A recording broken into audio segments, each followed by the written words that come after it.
What the heck is happening in the US economy? Unemployment is high, cases are up, and the government has done nothing for 4 months. Congress has to get off their butts and bail out the little guy because we are getting destroyed out here. Hope you guys enjoyed today's video. As always, if you don't mind smashing the thumbs up and subscribing, helps the YouTube channel massively with the algorithm. I appreciate each and every one of you that's part of this channel. Don't forget about the free stocks and money in the description below as always. Alright, let's get into this. So I came across this article by the New York Times on Twitter, and it reads, 8 million have slipped into poverty since May as federal aid has dried up. What this is about is there are 2 studies that was done since the whole illness started earlier in the year, and it went ahead and tracked how people were dealing with the economic collapse of the country. So they were saying that the CARES Act that was passed in March saved millions of people from poverty.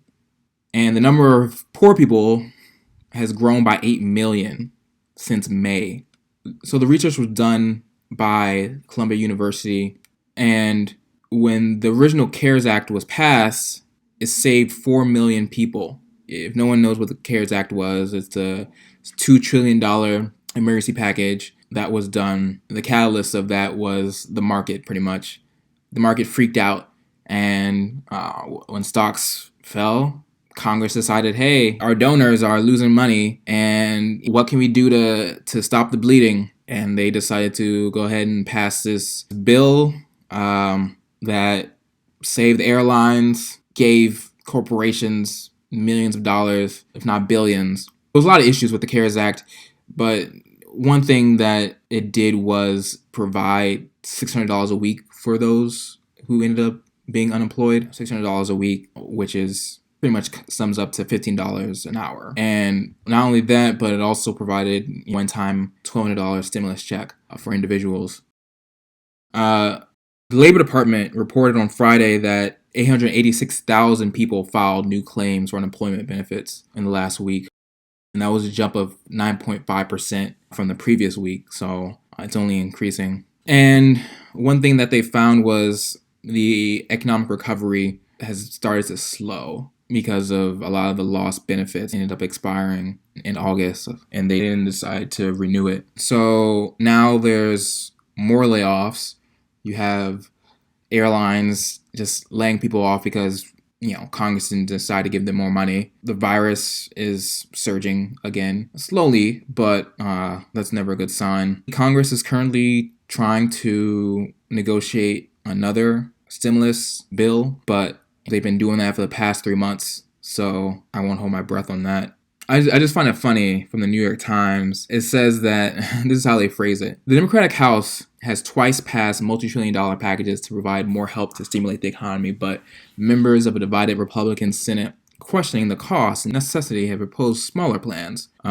It's funny. It's I wouldn't phrase it that way. I'm not trying to really pick sides in this debate, but this sentence is very left-leaning. There are definitely issues with Congress. Politics of this is ridiculous.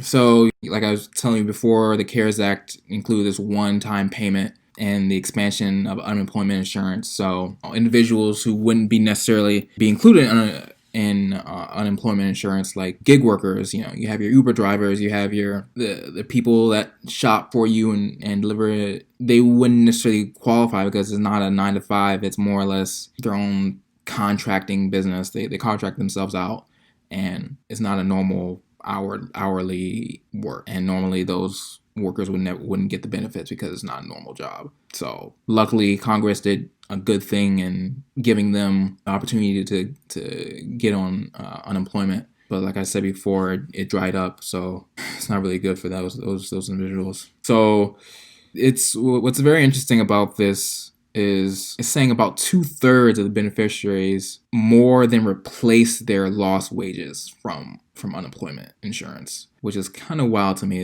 That's pretty much saying that multiple people weren't even hitting that basic wage, $15 minimum wage. A lot of people just weren't hitting that before the pandemic hit. So 2/3. 2/3 of the most vulnerable individuals that were going to be affected by this lockdown. So it goes on to say that the CARES Act kept 18 million people from poverty, which is, that was amazing. This research was done by Columbia. But again, all those benefits dried up, and by September, it has fallen to about 4 million. So only 4 million out of poverty. So 14 million, where do they go? I guess it's just, getting a look at the scope of what we're dealing with in our economy. So pretty much, with all the faults of the CARES Act, it was successful keeping a lot of individuals from poverty. I think I heard that every year, for the most part in America, poverty has increased. And I think this is the first time when the CARES Act was passed that it actually slowed significantly or reversed. So that was amazing. So again, like I said, it was 2 models. Columbia model showed an improvement in September. In Chicago, Notre Dame analysis found poverty continues to grow. And then it talks about, just to get an idea of the type of people that are being affected, it talks about this woman, Kristen Jeffcoat, who the New York Times interviewed, 24, raising 3 children. Before she was an Instacart shopper, where, if you don't know what that is, you pay them and they bring you your food from the grocery store. So when the schools closed, Miss Jeffcoat stayed home to watch the kids because someone has to. This is a short time later, her husband was laid off too. And I know a lot of businesses didn't want to lay off their workers. However, when no one's coming in, business is slow, it's going to happen. So when that happened, they would get, normally they would get crushed, but here comes the CARES Act, and, they received $1,500 a week in jobless benefits and exceeded their lost wages, exceeded it. $1,500 a week plus a $3,900 stimulus check. So with that money, they were able to prepay rent, and they were good. Unfortunately, when it dried up, they lost 80% of that income. And now they're living on $350 a week from their regular state unemployment and food stamps. A lot of individuals now are finding themselves qualifying for food stamps. And, $350 a week, they had to go without electricity. They couldn't even spend money on propane. So they've been not cooking and not taking hot showers. They said they were pretty much eating cereal because, it's a cold meal. It's kind of sad. The mom is pretty much skipping meals. The father had to sell his tools, which is kind of wild, because in a slightly better world that it wouldn't get like this. But I mean, you would think that at least the husband could, work on his own with his tools and maybe fix things and get paid. But when you have to sell your tools to buy diapers, then that option now gone. It's just sad. They talk about how she tried to sell her eggs, but she can't qualify for it because you have to be a certain age and certain health. Something that tells me they're not doing too well.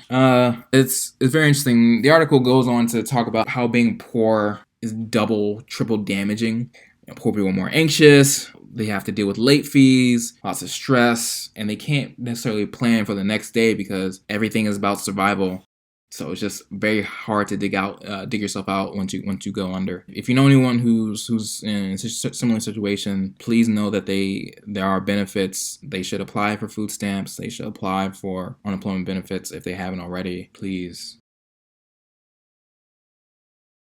So there's a lot of states that are behind on giving out unemployment benefits or benefits at all. So I feel for those in those states. The article goes on to say this CARES Act was the most successful thing that they've ever done in negating hardship. Keeping 18 million people out of poverty has never been done, ever. It went a long way from total collapse. When you're in poverty, in a situation like that, physical and mental health just deteriorate, and people turn to drugs to get away. Again, it's like a spiral. And unfortunately, minorities are going to be the ones hit hardest. And, this is definitely going to increase the poverty gap that existed between minorities. Black people and Latinos, twice as likely as whites to be poor. That isn't going to change now. In fact, it's going to get a lot worse. And, they state there's many reasons behind why they're in that situation, but some of the very surface level stuff is southern states aren't good with benefits. A lot of Black individuals are in southern states, so that's how that is. And Latinos have to deal with legal status. And when you don't have legal status, you can't get a $2 trillion bailout package called the CARES Act. You can't get $600 a week. You can't get that $200 stimulus because you're not, a legal U.S. citizen. 2.5 million children falling below the poverty line since May. I can't imagine how many children are permanently scarred by this. So it talks again about Jenny Santiago. She has 4 children, ages 8 to 13. And when schools closed, she had to watch her children like many other Americans. Now she's trimming her meals to feed her children. And the landlord is telling her, where's my money? I'm going to evict you. But she can't work because she has to look over the children. So how's that going to work? I can't imagine. Jeez. The last piece, so like I said, there's 2 studies. The Columbia study showed poverty falling in September, and they were saying that a 1-month trend, you can't really get anything off of that, especially because the Chicago and Notre Dame study found poverty in September continued to grow. So I see that Columbia study is an outlier. I definitely understand if it continues to grow. For all the negatives about the CARES Act, the biggest negative was that it lasted for such a short period of time. And yeah, that was just unfortunate. But yeah, I feel for a lot of Americans suffering, and I hope that government comes through and helps the most vulnerable, because this is not good. Alright, with that said, like and subscribe for more content. Get your free money from Webull and Robinhood with the links in the description below. Also, let me know what would you do if you were in this situation in the comments. If you like this type of content, I'll do more of it. Follow me on Twitter and Instagram, and until next time.